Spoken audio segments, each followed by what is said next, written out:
おはようございます。めぐりかみたいちです。今日はココット鍋一つでコートドボーのキュッソン、ガルニチューのじゃがいも、ソースまで作っていこうと思います。オーブンには一切入れず、そのまま火加減を調節しながら仕上げていきたいと思います。それでは一緒に作っていきましょ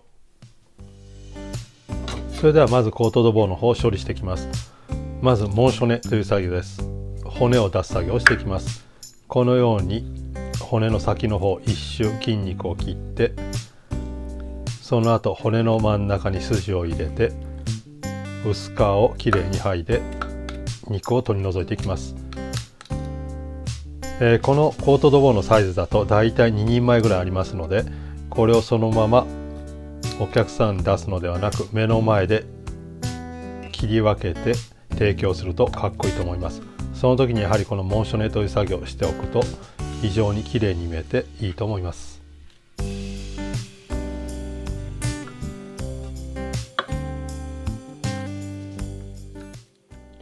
モンショネした後に出た肉の端ですけども、これはまたキューブにしておきます。コートドボー火を入れる時に一緒に火を入れていきます。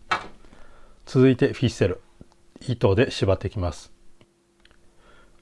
まずこのように骨の部分に糸を引っ掛けて、あとは形を整えていきます。やはり形を整えると筋肉がギュッと締まって縮みが少なくなります。ですのでこのようにきっちりと形を整えてきれいなコートドボーの形になるようにフィッセルをかけてください。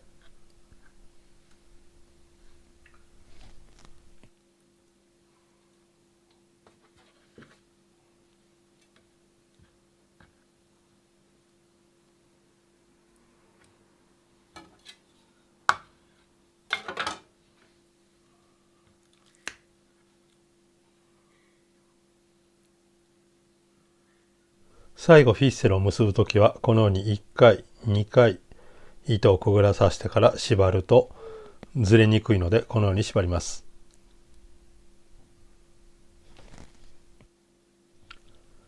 またコートドボーなどの下処理の仕方は他に動画がありますので、そちらを参考にしてください。これでコートドボーの下処理は終わります。このように綺麗な形に整いました。それではソースに必要なガルニチュールを用意します。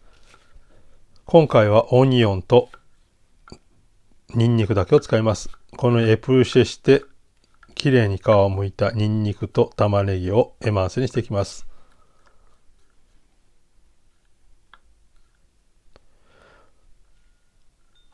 切り終わったらカードを使ってボウルに移しておきます。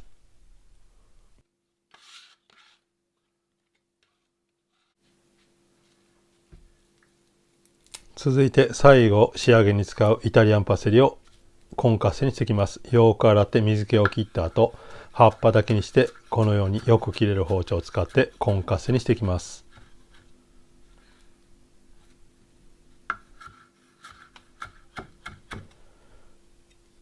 これも切り終わったらカードを使って入れ物に移し替えておきます。見てもらったら分かるように切れる包丁を使えばまな板にパセリの汁がつきません。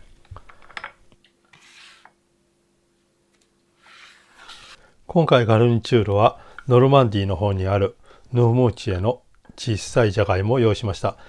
マルシェに行った時美味しそうだったので思わず買ってしまいました。まずこれをよく洗って半分に切って、まず一沸かしブランシールします。軽く塩を入れて一沸きしたらこのままざるに引き上げて水分を切っておきます。これはまたコートドボー火を入れている途中にココット鍋に加えます。それではコートドボーに汗止めしていきます。塩と胡椒で両面側面きっちりと汗止めしていきます。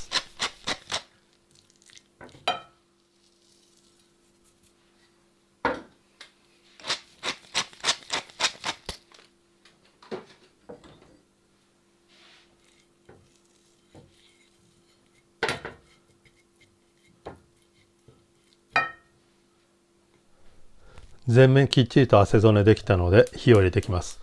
ココット鍋よく温めて、そこにオリーブオイルを入れます。その後まず側面から軽く火を入れていきます。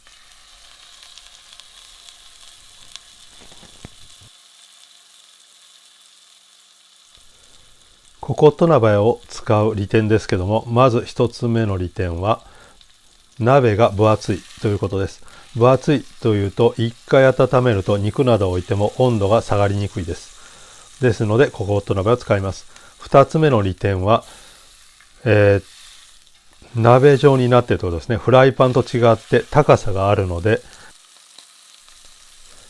高さのないフライパンよりも鍋の中の温度が上がっています。ですので肉を置いた時に上からでもゆっくりと温度が上がっていって火が入ります。それが2つ目の利点になります。まだ片面きっちり焼けていませんけども、先ほどのキューブに切った肉の端を入れて一緒に焼いていきます。この時火加減は中火ぐらいでじっくりと色をつけながら焼いていきます。一旦ここでひっくり返します。もう片面も焼き固めていきます。ここで先ほど水気を切っておいたじゃがいもを入れて一緒に焼いていきます。この少ないスペースの中ですけども、じゃがいもを入れてじっくりと焼いていきます。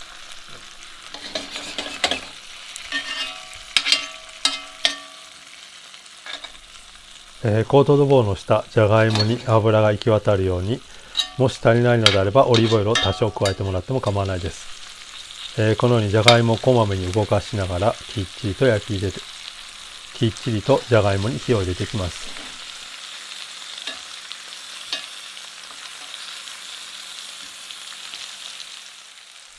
このように全体的に火が入ってきたら、バターを加えてコートドボーのキッソンを仕上げていきます。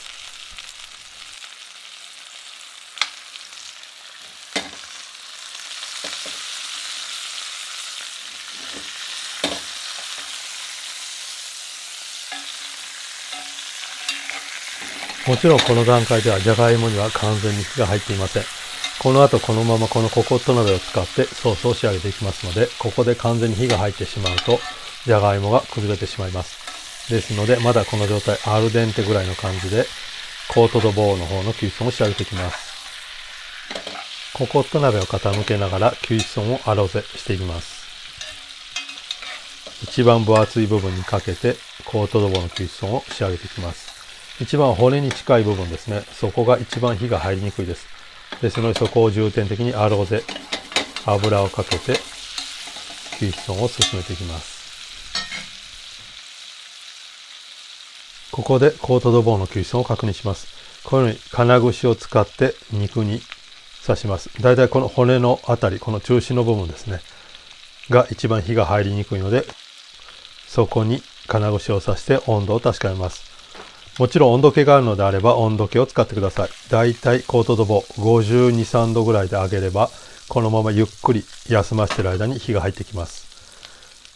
金串であれば金串を刺して下唇のところに当てればだいたい温度がわかります。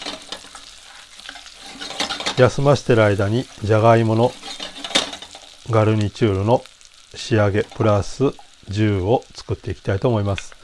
このままフライパンの中に先ほど用意した玉ねぎとニンニクのエマンセを入れて、鍋底についた旨味を剥がしながら火を入れていきます。このようにこまめに混ぜながら鍋底の旨味を剥がしつつ、玉ねぎ、ニンニク、じゃがいもが焦げないように混ぜながら火を入れていきます。ここまできれいに火が入ったところで白ワインを足します。この白ワインですけども、今回シャルドネの酸味のある白ワインを使っています。あと白ワインの代わりにマデラ、ポルトなどを入れても構わないと思います。今回はシャルドネ、ブルゴーニュのシャルドネを入れて旨味をまず剥がしていきます。このデグラッセという作業をしただけでももうすでに美味しそうなジューができてきています。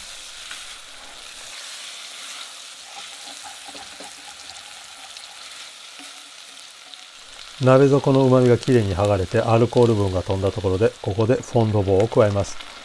またこのフォンドボー作り方他に動画がありますので、そちらを参考にしてください。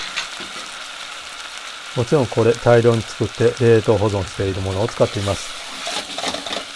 入れたらよくなじませていきます。ここで味見をして最後汗染めをきっちり決めていきます。塩加減はちょうど良かったので胡椒だけを入れて最後ソースを仕上げていきます。今回火を入れている時の油などもそのままソースの中に乳化しています。最後そこにパセリのコンカッセを入れてよーくパセリに火を入れて仕上げていきます。ホクホクに火の入ったじゃがいもに10度棒が絡まって非常に美味しそうに出来上がりました。それではコートドボーの方を切り分けていきます。この時休ませている間に肉汁がプラックの中に出ています。これは10の方に戻しておいてください。まずフィッセルをきっちりと外します。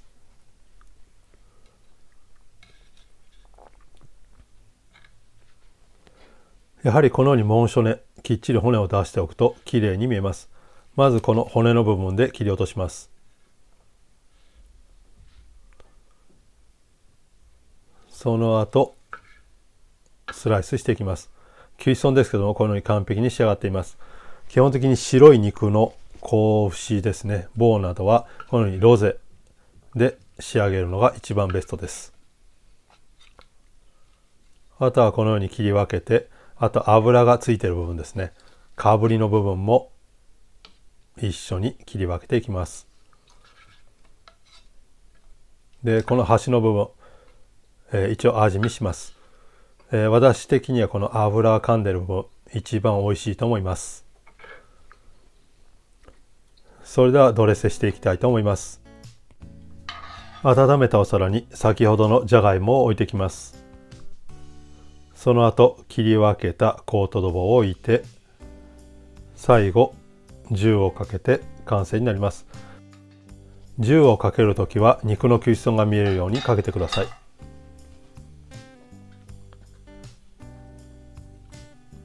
最初肉の端の部分カリカリに焼いて10に浸って美味しく出来上がっている肉のモルソーも一緒に入れて、最後仕上げにフルドセルを上からかけて今回のコートドボーとポムドテールの完成になります。一つの鍋で手軽にできると思います。ぜひ挑戦してみてください。それではお疲れ様でした。ボナペティー。